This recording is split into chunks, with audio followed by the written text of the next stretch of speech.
உள்ளத்தின் நோய்க்கு மிகப்பெரிய மருந்து. அலா பிதிக்ரில்லாஹி தத்மஇன்னுல் குலூப். உள்ளத்தின் நிம்மதியை அல்லாஹ் திக்ரில் வைத்திருக்கிறான், அவனுடைய நினைவில் வைத்திருக்கிறான்.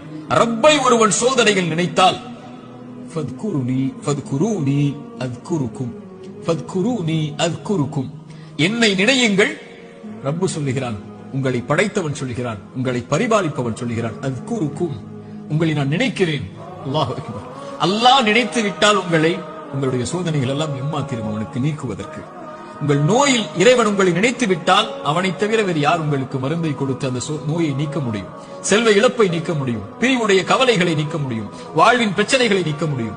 அல்லாஹ்வுடைய தூதர் ஸல்லல்லாஹு அலைஹி வஸல்லம் சொன்னார்கள், அல்லாஹ் கூறுவதாக, ஒரு அடியான் என்னை எப்படி நினைக்கிறானோ அது போன்றே நானும் அவனை நினைக்கிறேன். அவன் என்னை நினைத்தால் நான் அவனோடு இருந்து விடுகிறேன். அவன் என்னை தனிமையில் நினைத்தால் நானும் அவனை தனிமையில் நினைக்கிறேன்.